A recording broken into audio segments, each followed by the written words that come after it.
hopefully the last strip of the day.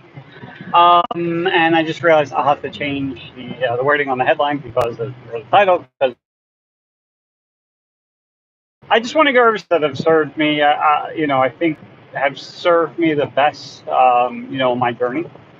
So then the first one by far is that I there was like no other option. When I first started the business, it was more or less I was starting as a hobby, but I really needed it because I didn't have any money, right?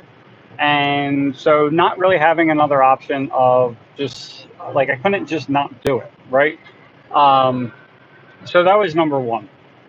Number two, especially when times started getting really rough and I wanted to give up and everything else, was that the willingness to like just keep. And I think it just boils down to like consistency and because like everything's kind of like the compounding interest, right? So every day you might be just getting 1% better, but I reference this numerous times, but like in Atomic Habits and whatnot, if you're just 1% better every day for a year, like you're 37 times better than you were a year ago, right? So that's definitely helped. The other one is not being afraid of making mistakes. So I have tried, like, as far as this is concerned, it's really for, starting with advertising. So for me, and I think it's also because I really don't have to be sold into anything. I pretty much just, I'm a buyer, right? So I'm not very analytical. It's like if I think it may help, then I'm going to do it, right? I don't have this really high pain threshold or anything like that where it's like, certain conditions have to be met and the stars have to be aligned and everything else for me in order for me to make a buying decision. And I think it's helped in some ways and also it's hurt me in some ways as well. And as far as helping me, it's because I think that people, the fear of the unknown, especially with contractors, I've seen this a lot where, and it's everyone in general, but it's like the fear of the unknown is worse than going through what you currently are, right? So even if you're working 80 hours a week and you're barely making any money, you're like you can't afford to stop, you can't afford to keep doing what you're doing, physically and everything else. Um, and I think that's why people do it. It's also because people are more likely to run away from something bad than run towards something that is good, right? So again, like that whole perceived notion of like the fear of the unknown. It's kind of like walking into a dark room, like you don't know what to expect. So like you're not going to really go in it until the lights on. But the problem with business, so, like nothing's really guaranteed, right? So you don't know exactly what's going to happen, and like now like you're working 80 hours a week, you're only making like 50 grand a year, so you're like essentially making like $9 an hour. Um, but you'd rather do that than like lose everything, right? So there has to be, in my opinion, there has to be like calculated risk. So a lot of times, like when I do stuff, um, it's if I have to bet the entire company, I'm probably not going to do it. But if I have to just invest some money, even if it's not a lot of money that I have at that point in time, um, especially during the spring, the summer, stuff like that. Like when there's a lot of money coming in, I'm much more likely just to try something because I know there's money in there, and like it's money that's it's kind of play money, right? And we have to be willing to risk some of that money sometimes and risk some time and effort, and to be able to get to where you want to be, right? So that's been that. And then the one, so those are like the basic ones, right? And I think the one going forward that's going to really help me. And this is like, um, I listen to a lot of like Alex Ramosi, so I've mentioned him several times on the channel. If you don't follow what he does, like seriously, watch his content. Like it's amazing. It's not really for contractors, but the principles are pretty much the same, right? And he talks about it in the one video that like once you hit a plateau, like at that point it's time to start bringing in better talent to do it because like when you first start your business, like you have to take care of everything, right? So you started before you started your business, like you used to work for someone else. So if you worked for a fence company, you're just digging holes, setting posts, hanging gates, right? And then when you go to own your business, now you got to handle like the marketing, and the bookkeeping, and everything, answering the phone calls and emails, like all that kind of stuff. And you're going to get to a certain point where like you're going to grow, grow, and then it's just going to stagnate, and you're going to stay the same, right? And the reason that it could be for a few reasons. Number one is like if you're still doing everything on your own, if you're still installing what you sell, then there's like you're limited to the amount of stuff that you can personally do, right? And then after that, it's starting to hire other people. And then when you hire those people, you train them, you tell them, basically, you teach them everything that you know, and then they start doing it. And then that frees up some more of your time. And that helps. So you had that first plateau, you hire plateau, and then you hire employees, and then you get to another plateau, right? And it's where I've been for like the past like 2 years, and it's been for a few reasons. Number one is I wasn't dedicated enough. Like people promoting, it's like don't really work and everything else, which is great if I was content with where we are in the business, but I'm not, right? I'm not content where we are in the business. A few reasons for it is one, there's too much risk and liability on my end that I'm putting out for the amount of money I'm making in return. Not that I'm doing bad financially, but like I need to, and I want to, and I see that we could do a hell of a lot better than we currently do. So that's what, so in my mind, we could easily double our business, right? So the other reason for that is, with that other next plateau is like once you hire the employees, you get to another level. At that point, you told them everything you know how to do, and now the next step is bring in other people that already have the experience that you need in order to get to the next level. So if you need, in my case, like the biggest change we did for, a very like November, December of last year and then into this year is like sales was the biggest thing by far. We weren't using CRM the way we should have been. We weren't selling the way we should have been. There was just a lot of issues, right? And like I was trying as much as I could, but there was a limit to what I know and what I can learn in a short period of time. There's a limit to the time and attention that I had to be able to, put towards this goal. And so we end up hiring, a sales trainer for that. Now it's not cheap. Like it's $5,000 a month, and the shit's expensive. And at one point, it was just like one-on-one training with my one salesperson, right? Because that's all we had at the one point in time. Because like my wife or the other person was on maternity leave, stuff like that.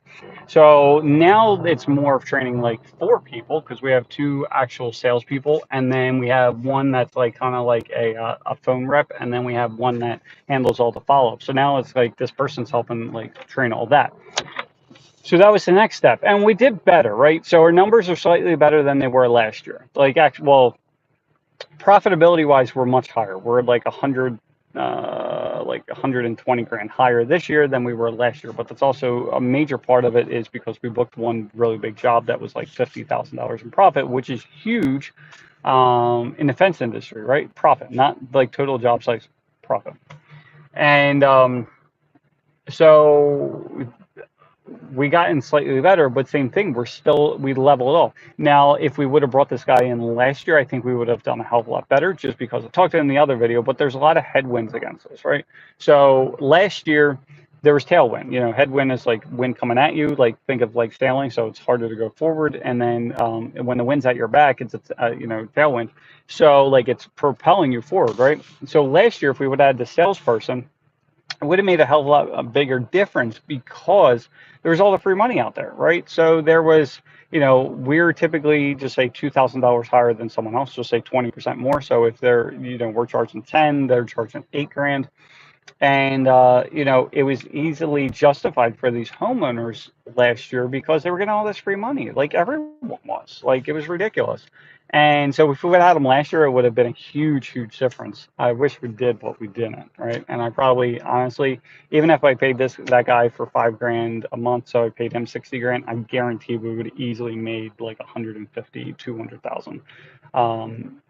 So we would have profited at least an extra $100,000 last year. But live and learn. But anyway, we did that. this year, and same thing, we stagnated, right? So we got to the level where I feel like this is the end of the road for us, as far as if we do nothing else different, if we change nothing else, if we don't bring anyone else in, like this is the best we're gonna do. Like it's what's in my personal opinion, just based upon like having brand new, like the one salesperson that we currently have, they're brand new. Like they just started this year, right? Or they started like December of last year. But no sales experience, no fence experience, not a homeowner, young person, and like you're just not going to relate to homeowners. You're not going to think like a homeowner, stuff like that. And because of it, like it's going to limit her, right? She's doing a great job, but she would have killed it last year, absolutely killed it.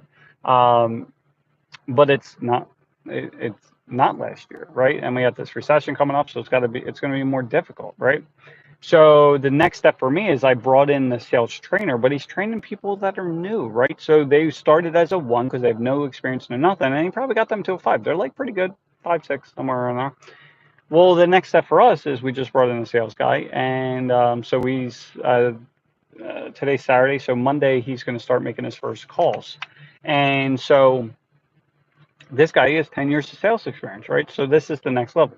Is it going to fix the problem? I don't know. I feel like it's only got to get better, right? So we have we had the sales trainer, and the sales trainer actually was working with him in the past because he had ended up going into a position where he had like an entire sales team. So he wasn't a sales manager. So he was teaching them how to be a sales manager, putting the systems and processes in place, helping them with that. And so now, because I was talking to my sales trainer, I'm like, I need a salesperson. Like, I just need one. So he's like, I actually might have someone that was doing his own thing, but he's trying to be more of a W-2 employee because of where he's at in life. Like, he wants to buy a house and all this kind of stuff. So it kind of like worked out perfectly, hopefully. And so that's the next step. So now, the sales trainer, which has already worked with them, and he's working with them, without my involvement, which is even better. And then the guy's actually reaching out on the weekends and stuff and saying, hey, I'm putting all my notes together, so I'm ready for Monday, blah, blah, blah, which is awesome. Because like even the new people, they could try their hardest, but they don't know what to expect, right? This dude's got 10 years of experience. He used to do door-to-door sales and stuff like that. So if you can do door to door, like I feel like you can pretty much do anything. So that's the next step in our progression, and so we're going to do that. If that works out really well, then what's going to end up happening is we're going to start recruiting other actual salespeople, and just do the process over and over again. So we get like 2 or 3 more, 1 or 2 more people that do the actual sales. So that's the next step for us. And then after that, the next progression is, so when the sales area gets pretty dialed in, at that point, the next part I see is the production side of things, right? So the production side is actually producing the jobs. So that's where if the person that we currently have managing the projects, if they don't really step up, then it's bringing in someone else to handle that role that has already done that for another company and just doing the same thing. And it's not even rocket science because we like automate literally everything, which is the frustrating part. So that's the next step. And then after that is really bringing in someone that's more of the management of the company. So more of like a general manager. So that would be the next position. But honestly, we can't even do that until we get the sales up to a certain percent, because to bring in quality talent, like they're going to cost you more money, right? So that's a reason why you need to charge more money. That's a reason why you need to bring in more leads and stuff like that, is because you need to be able to afford this shit, right?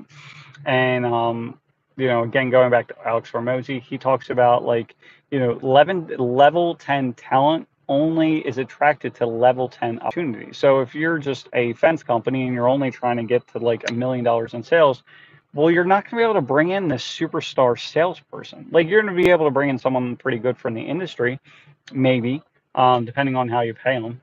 But if you're at 200 grand, like, you're not going to bring in like a really good salesperson. You already have to be in $1 million plus to be able to handle that, for a few reasons. One is because they know, like they'll talk about it, is like, what happens if I just come in and I actually kill it for you, right? Are you going to be able to handle the additional business? Well, if you've only been doing 250 grand and you magically go to $1 million, like the next year, there are so many can you get through it? Yeah, we've done it. I think for us, we went from 500 to like 1.3 or something like that. It was a big chaotic freaking mess, like fire after fire after fire, and that's the absolute most that we can handle. Like, it was horrible. If we didn't have all the issues that we're having, like, we probably could have got to like 2 million that year, right? but they know this, right? The structure and everything else, they know it just by the way you talk, the stuff that you have in place. They can see it, they can smell it, because they've worked for shitty places before, and they know what they like, they know what they don't like. They didn't get good for no reason, right? So that's where you're gonna be careful as well. So anyway, hope this helps. It's me just, I think it's going to be more lives just rambling through life and that kind of thing. So I hope it helpful for someone. At this point, I'm really going to document the process of like what's kind of going through my head. And again, it's getting away from trying to be a position of authority to more of documenting the process to see what's working for me, what's not working for me. And then I can kind of go back and then like kind of look at it. And it's like, it's gonna be kind of cool looking back and it's like, hey, this is what I was going through this day. You know, if I'm having a really shitty day, I literally go back like a year and see what the hell was going on. So that's where we're at. Hope you guys have an awesome day. Last trip to Home Depot, and then we're going to the beach. So anyway, have a good one.